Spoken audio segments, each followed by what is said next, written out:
வணக்கம்.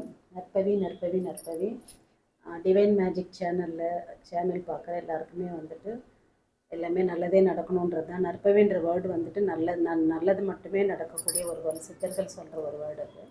நற்பவின்னா நல்லதே நடக்கட்டும்ன்றது.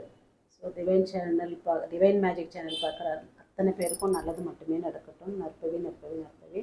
இன்றைய பதிவு வந்துட்டு மெயினாக வந்துட்டு கந்திருஷ்டி பற்றினது.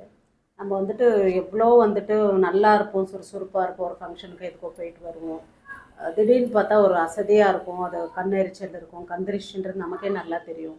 ஸோ இந்த கந்திருஷ்டிக்கு என்ன பண்ணுறது அப்படின்னா, அது பெருசாக நம்ம எடுத்துக்க மாட்டோம். கந்திருஷ்டின்னு ஒன்று இருக்கான்ற மாதிரியே நமக்கு வந்துட்டு யோசிப்போம். கண்டிப்பாக கந்திருஷ்டின்னு ஒன்று இருக்குது. ஸோ அதுக்கு வந்துட்டு பரிகாரம் பார்த்திங்கன்னா, உப்பு தவிர வேறு எதுவுமே கிடையாது. மெயினாக கல்லுப்பு தான், கடல் உப்பு.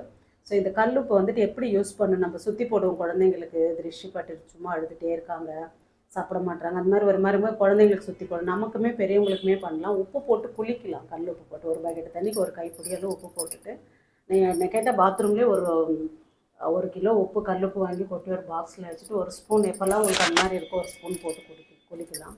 டெய்லியுமே அதை பண்ணலாம். இல்லைன்னா அதை விட இன்னொன்று அது நமக்கு பண்ணுறது வீட்டுக்கே கந்திருஷ்டி. இப்போ வீட்டுக்கு வெளியே இருக்கும் போதெல்லாம் நல்லாயிருக்கும், வீட்டுக்குள்ளே போனதும் ஒரு டிஸ்டர்பன்ஸ் ஏதோ ஒரு இதுவாக இருக்குது அப்படின்னும் போது வீட்டுக்கு வந்து கடல்லேருந்து தண்ணி கொண்டு வந்து இந்த நைட் வச்சுட்டு காலையில் ஃபுல்லாக சுற்றி அந்த வீட்டில் வந்துட்டு ஒவ்வொரு ஓரமாகவே அந்த எல்லா கார்னர்ஸ்லையும் கொஞ்சம் கொஞ்சமாக தெளிச்சிட்டு வந்துடலாம். இல்லை அது போய் பீச்சுக்கெலாம் போய் எடுக்க முடியாதவங்க நம்ம வீட்டில் இருக்கிற கல்லுப்பே நைட் வந்து ஒரு சுத்தமான தண்ணி ஒரு பாத்திரத்தில் எடுத்து ஒரு கைப்பிடி அளவு போட்டு கலந்து மூடி போட்டு வச்சிடலாம். அதை நைட் ஃபுல்லாக இருந்துச்சுன்னா காலையில் இருந்து நம்ம குளிச்சுட்டு சுவாமிக்கு வந்து விளக்கு ஏற்றிட்டு அந்த தண்ணியை ஃபுல்லாகவே எல்லா கார்னர்ஸும் வீட்டில் வந்துட்டு கிச்சனில், பூஜை ரூமில், பெட்ரூமில் எல்லா இடத்துலையுமே வந்து ஹாலில் அது ஃபுல்லாக வாசலில் கூட லைட்டாக கால் படாத மாதிரி கார்னர்ஸை ஃபுல்லாக தெரிச்சுட்டோம்னாலே நமக்கு வந்து இமிடியேட்டாக தெரியும் அந்த கந்திருஷ்டி.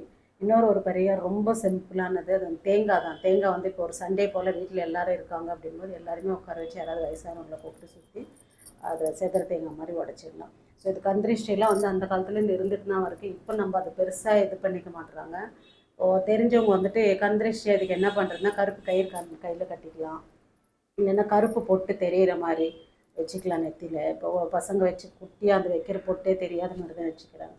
ஸோ அந்த மாதிரி இடத்துல கொஞ்சம் பெருசாக வந்துட்டு நம்ம அந்த தர்பப்புல் அதை இது பண்ணி கூட அதை நம்ம நெய்யில் குழச்சி வச்சுக்கலாம். அதை எரிச்சிட்டு ஹோம சாம்பல் கிடச்சிதுன்னா அதுலேயும் பண்ணிக்கலாம். இந்த மாதிரிலாம் பண்ணும்போது சின்ன சின்ன விஷயங்கள் தான் இதை நம்ம பண்ணும்போது கந்திருஷ்டிலேருந்து ஈஸியாக நம்மளை வந்து ப்ரொடெக்ட் பண்ணிக்கலாம். கந்திருஷ்டின்னு ஒன்று வந்துடுச்சு அப்படின்னா நம்ம ஈஸியாக அதை கண்டுபிடிச்சிக்கலாம். ரொம்ப நல்லா இருப்போம், திடீர்னு என்னன்னே இருக்காது, உடம்புக்கும் பெருசாக இருக்கிற மாதிரி இருக்காது, ஆனால் ஏதோ ஒரு மனக்குழப்பமாக இருக்கும், அசதியாகவே இருக்கும். இதெல்லாம் பார்த்தீங்கன்னா இப்போ ஜுரம் வந்து நமக்கு அசதியாக இருக்குது, கோல்டால் இருக்குது, ஏதாவதுன்னா கூட பரவாயில்ல, எங்கேயாவது கீழே எழுந்தோம் அந்த அசதின்னா கூட நல்லா இருக்கும். ஏதோ ஒரு ஃபங்க்ஷன் போயிட்டு வருவோம், இல்லை யாரையாவது மீட் பண்ணிட்டு வந்திருப்போம், அது வந்த உடனே நமக்கு வந்து உடம்புல சில விஷயங்கள்லாம் பண்ணும்போது இதை ரொம்ப சிம்பிளாக உப்பு போட்டு குளிக்கிறது ரொம்ப நல்லது. நீங்கள் ஒரு நைட்டு 8 மணி 9 மணி மழை டைம்லாம் குளிக்க முடியலன்னா அட்லீஸ்ட் வந்து கை கால் முகமாவது கல்லுப்பு போட்டு தண்ணியில் கரைச்சிட்டு அலம்பி கை கால் முகம் அலம்பினாலே உங்களுக்கு நல்ல தூக்கம் வரும். நல்ல இது ஒரு எக்ஸலண்ட்டான ரிசல்ட் இது கல்லுப்பில். ஸோ கல்லுப்பு பரிகாரத்தை பண்ணிவிட்டு கந்திருஷ்டிலேருந்து வெளியே வந்துட்டு ரொம்ப ஹாப்பியாக இருங்க. நற்பவி.